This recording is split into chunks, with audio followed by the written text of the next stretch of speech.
Witam na kanale Podróże te małe i te duże. Dzisiaj pospacerujemy wspólnie po Zamościu. Pokażę Wam to piękne miasto z mojej perspektywy.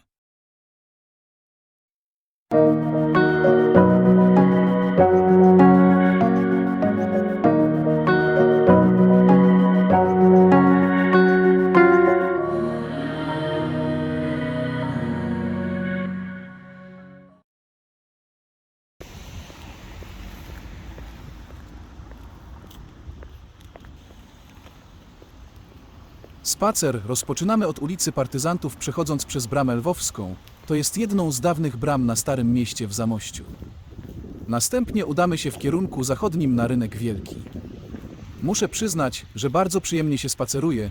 Jest poza sezonem, przez co ludzi jest mało i spokojnie można wszystko zobaczyć. Jest co prawda lekko zachmurzone, ale i tak tu jest naprawdę ładnie.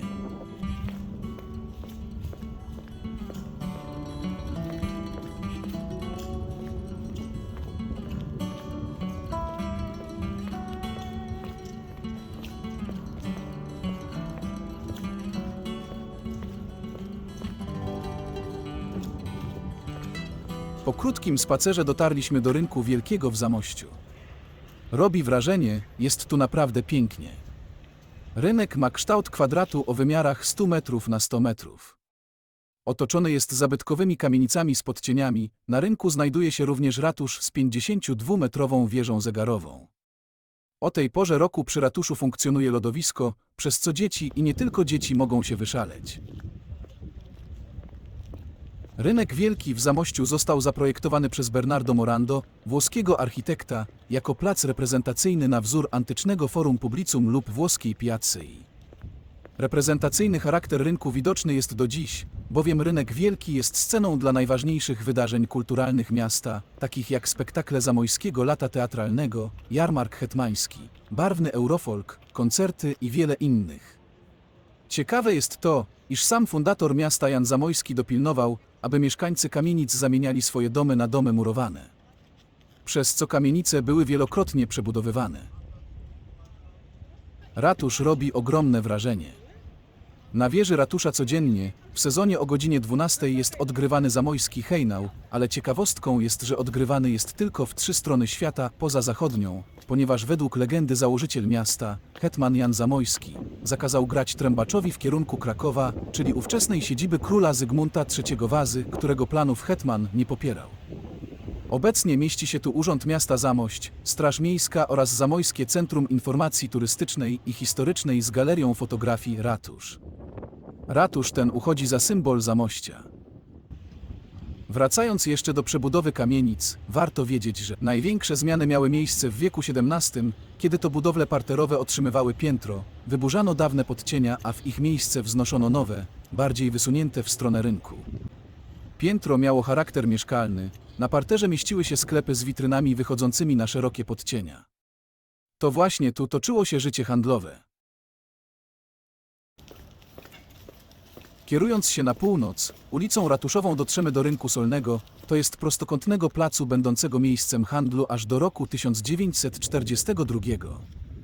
Nazwa Rynek Solny pochodzi, jak łatwo się domyśleć, od soli sprowadzanej z Rusji Czerwonej i Wieliczki, którą to solą na rynku tym handlowano.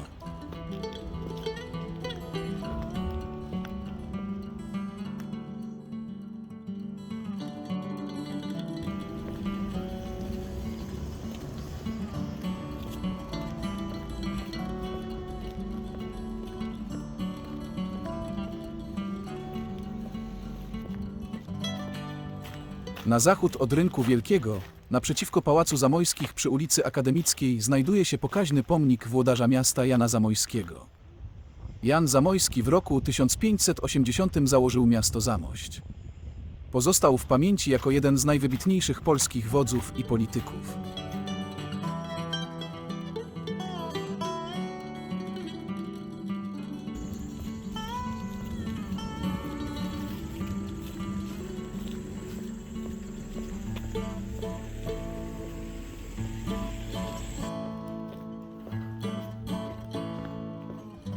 Powiem szczerze, że nie można się oprzeć, aby nie wrócić raz jeszcze na Rynek Wielki, tym razem od strony zachodniej. Dokoła znajdują malownicze kamienice z pięknymi podcieniami.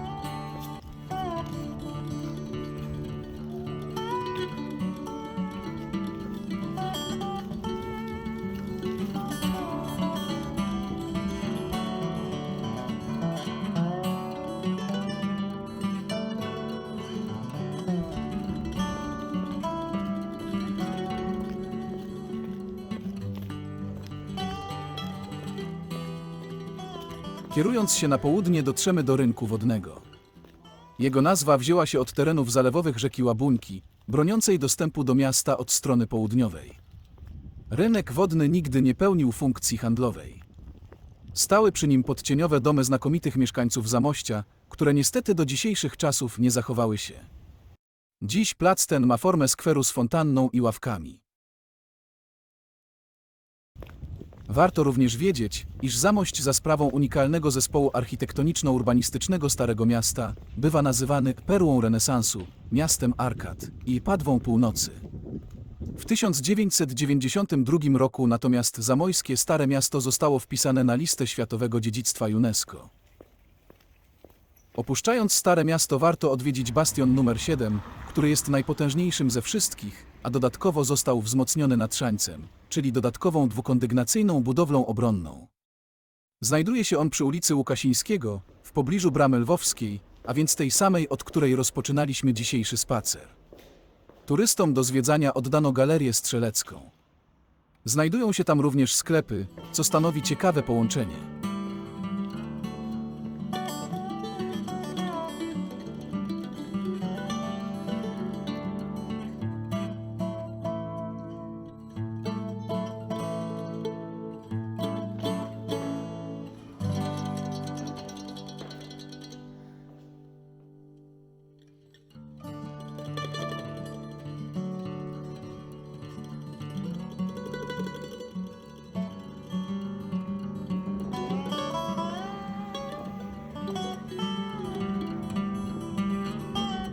Kończąc zwiedzanie warto przynajmniej częściowo zwiedzić twierdzę Zamość.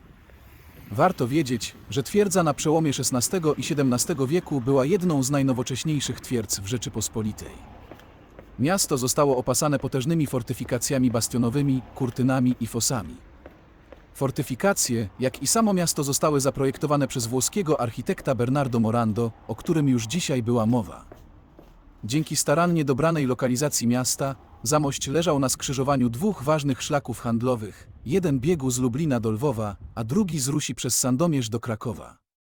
Stworzyło to również dogodne warunki do obrony, ponieważ dzięki spiętrzeniu wód Topornicy i Łabuńki utworzono zalew zabezpieczający miasto od południowego zachodu, poza tym rzeki umożliwiały napełnienie fos okalających mury od północnego wschodu. Dodatkowo miasto otaczał wówczas mur obronny z 7 bastionami typu nowowłoskiego. Budowa fortyfikacji została zakończona w roku 1618 za rządów Tomasza Zamoyskiego.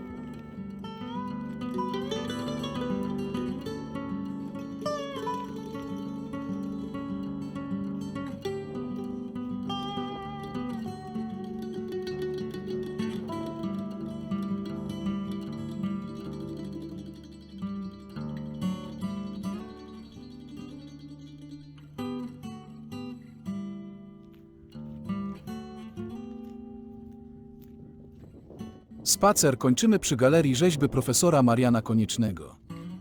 Dziękuję za uwagę i do następnego filmu.